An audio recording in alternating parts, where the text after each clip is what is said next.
Fox and Friends views all of these Democratic primary contenders as some form of commie socialist. And so they want to obviously discount their ideas, make them look bad. So they go to diners after these debates and they talk to regular Americans to find out what they think about these crazy ideas of the Democrats. And it doesn't always go the way they want. Here is Pete Hegseth talking to someone in a diner. You know, when she brought up that billionaires taxing them after about $50 million, 2 cents of every dollar that they've made after that, it's nothing to them, and it would help so many people here. I mean, we could build our infrastructure, the schools, colleges. We could do so much money with that. Most people would think 2 cents of every dollar. What is that? A drop in a bucket? But it's millions, billions of dollars. These 3% of the people that we have that own almost half of what we're worth in the United States is just deplorable. Are you concerned that the effective tax rate, when you add together the wealth tax and increases in taxes for proposals by Bernie and Elizabeth Warren, can be as high as 90, even 97%? Are you concerned that wealthy people could just take their money somewhere else? Well, it seems to me like, if I remember correctly, back in the 60s and 70s, that if you were a millionaire, your taxes were awfully high. And I think it was in that range of 50, 60, 70%, anything after that. Nobody about it then, and we still made lots of billionaires. So I don't think that that's going to hurt anything. I think once you get past a couple of $1 million, you got all the money you need. How about giving some of that to the people that work for a living that can't make it? Ooh, okay. That he seems to know what he's talking about there. Anyway, I like that diner. That's where true intellectuals go. No, I mean, he, like who watching that? I understand that the idea is to get the Fox News viewers to like hate the wealth tax or whatever, Bernie's version or Warren's version. But like what that guy said is gonna make sense to so many Fox viewers.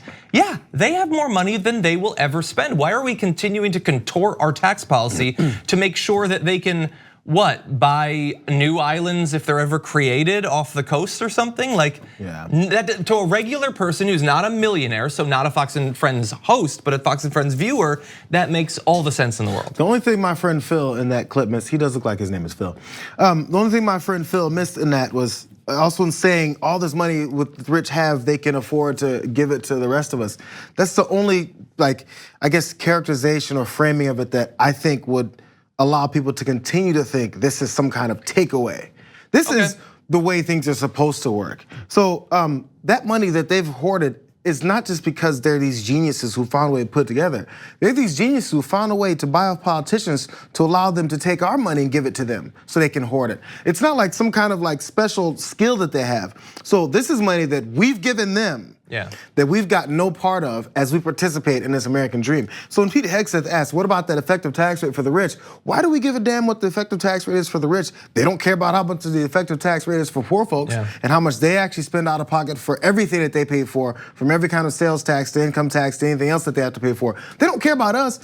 Why don't people go to the rich people and say, hey, rich people, aren't you worried about the effective tax rate of people that are making $25,000 to $30,000 a year? They'd be like, why do I care about those plebes? Why do we care about them so much and we're giving them everything we've got? And it's not a takeaway from people that deserve it. It's participating in an American system and they're not doing it. We're the only ones that are doing it. Okay, I liked what Phil said. I liked what you liked more. So the video is going to be titled "Jared Jackson Destroys Diner Phil."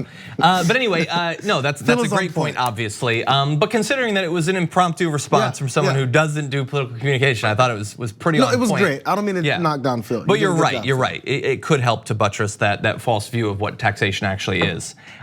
So I wanted to give people just a little bit of details since the wealth tax is being brought up.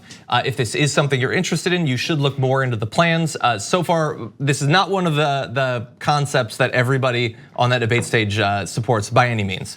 And in terms of plans, we have Bernie Sanders and we have Elizabeth Warren. So if we could go to one graphic, you're gonna see that they both do wealth taxes, but they do it differently. Bernie Sanders is more granular and also has a much higher cap. So Elizabeth Warren's caps out at over $1 billion, you pay 3%. Which again leaves you a billionaire afterwards, so you're gonna be okay if you're a billionaire viewer of the Damage Report. With Bernie Sanders' tax proposal, over $10 billion, it's 8%, which affects virtually nobody. You could fit them in a Hardee's or something, the amount of people that would actually affect, and would again still leave them as billionaires. So they are going to be fine. But by doing this, we can reassert the sort of tax rates that the US had back when it was in the most sustained period of economic growth that our world has ever seen, and we produced all of these new millionaires. We just might have to cut down the number of billionaires slightly, which is a cost I, as a non-billionaire, am perfectly willing to pay. And it will be greatly to the benefit of millions and millions of Americans.